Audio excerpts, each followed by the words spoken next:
So ayun, welcome again mga kadikong sa my YouTube channel. So ngayon mga kadikong ay kanina nang galing tayo dun sa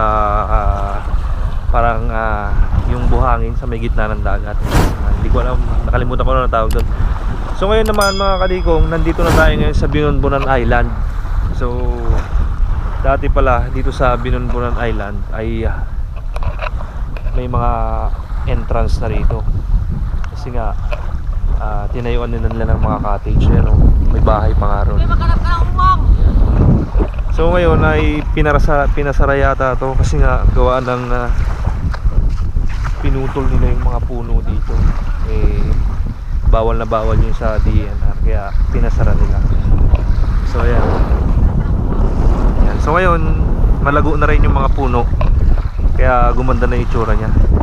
So ang ganda mga kadikong, kagaya rin ito yung pinuntahan namin kanina doon na isang island lang din. Tapos ito naman maliit lang na island, parang may iikot mo lang siya ng mga siguro mga 10 minutes. 10 minutes na siya mga kadikong, may iikot mo na siya. Ganda rito mga kadikong, sulit. Ayan o.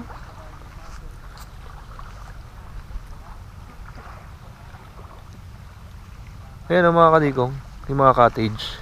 Tapos ayun parang may bahay na ron, no? Ayan.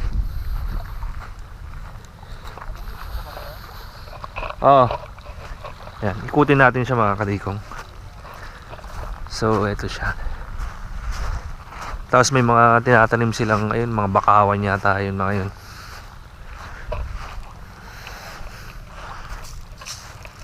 Tinatawag nilang Binunbunan Island.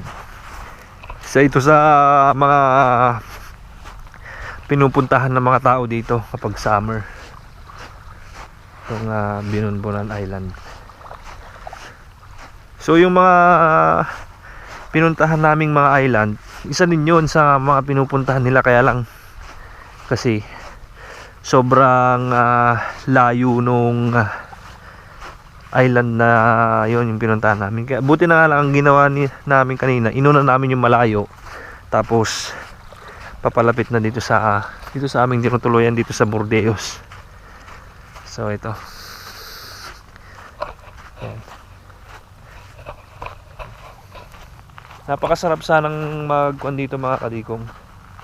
Napakasarap mag camping, mag bonfire dito. Dapat pala kagabi dito na kami tumuloy. Dito kami nagpalipas ng gabi. Ganda. Ayan. May mga tanim sila dito, mga bakawan na yan.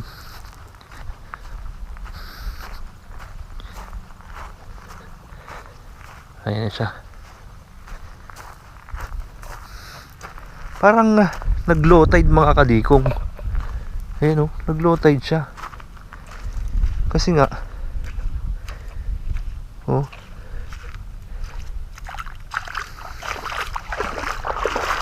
babaw na ng tubig.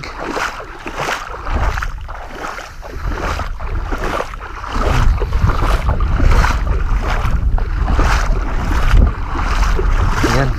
Ouch! Ouch, ouch, ouch, ouch. Ikutin natin siya para malaman natin.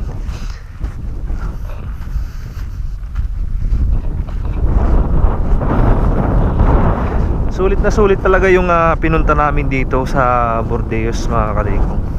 So huling araw namin dito, tapos bukas ng umaga ay uuwi na kami, balik na kaming Manila para naman ay balik trabaho na ulit tayo. So tapos na yung dalawang araw nating bakasyon dito.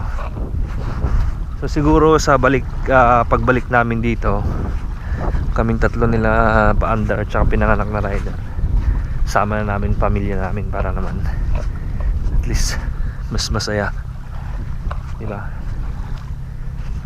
So ayan. So maliit lang talaga siya mga kadikong, kasi ito na maiikot ko na siya. Parang binababayaran yung ano, Oo. Kaya nga pinasara nga nila ito, gawa ng pinagpupulak nila yung mga puno. Kaya pinagpupulak nila yung mga puno. Putol? Oo, pinutol eh. Siyempre isa yan sa pinagbabawal ng DENR eh, ang pagpuputol ng puno, di ba? Eh wala silang paalam na puputulin yung puno. Ito yun, no? Pinagpuputol. Saan? Alin bang pinagpuputol? Diyan, yung dyan, sa may bandang loob. Oo. Yun sa may mga pinagtayo-tayuan nila ng cottage dyan. Kaya pala.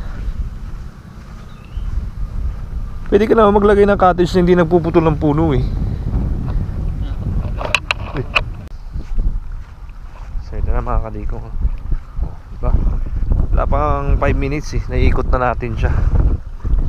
Late lang talaga tong isla na to.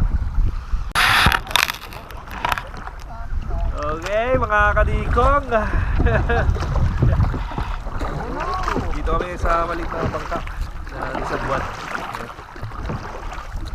Ngayon tayong taga Sagwan. Oo, ito, baka lumubog tayo. Ah, ito tayo sa gilid.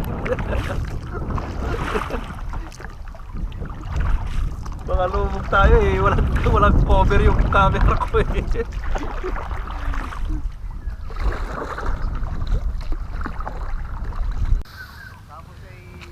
Ito mga kadiko, mga cottage na rito. So ito may tinayong kwan dito, may tinayong bahay-bahay. Ayan.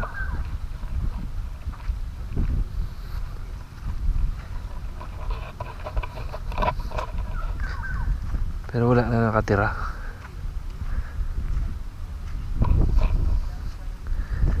Ay, parang meron kasi kwan.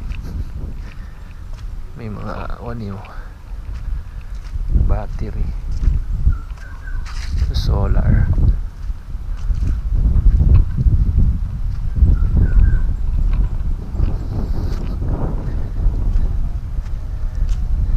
Napaka-presko rito mga kadikong kasi nga gawa ng paikot nito ay dagat ba.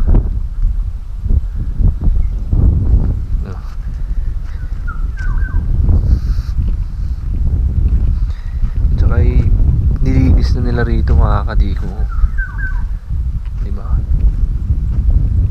Sayang.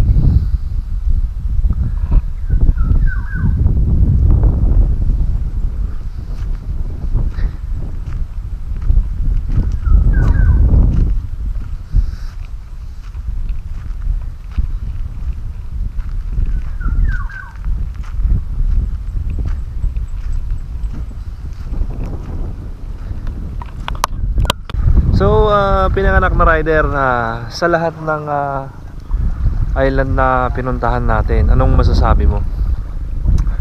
Actually, ganito yan eh. Hindi, ang masasabi ko sa lahat ng isla na napuntahan natin, ipinilaw na isang salita. First time. Kasi first time kong makapunta dun sa sandbar, tapos dun sa isla na parang virgin yung island, yung una natin pinuntahan yung Malaginoan. Tapos dito, ayan o. Lahat to first time para sa akin kasi yung mga dati kong napuntahang isla is hindi ganito. Kaya thumbs up ako, napakaganda ng mga isla dito sa Bordeos, Quezon. Sulit dito. Huwag nyo nang palampasin, puntahan nyo na. Now na!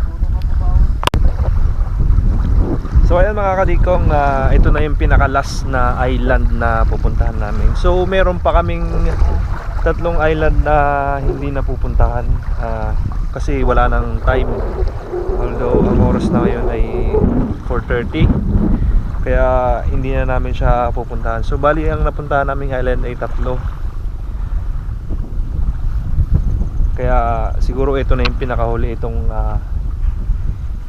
island na ito. Kaya sa lahat ng napuntahan namin, ang masasabi ko lang talaga ay sulit. Sobrang napakaganda ng lugar. Sobrang napaka-presko. Tsaka yung mga virgin forest nila, talagang ang gaganda. Talagang talagang yung lugar na to ay masasabi ko na talaga na napakasulit. Tsaka first time ko talagang napuntahan to mga kadigong dito sa Bordeos, Quezon. Kaya mga kadigong, hindi ko na rin patatagalin tong video namin ito.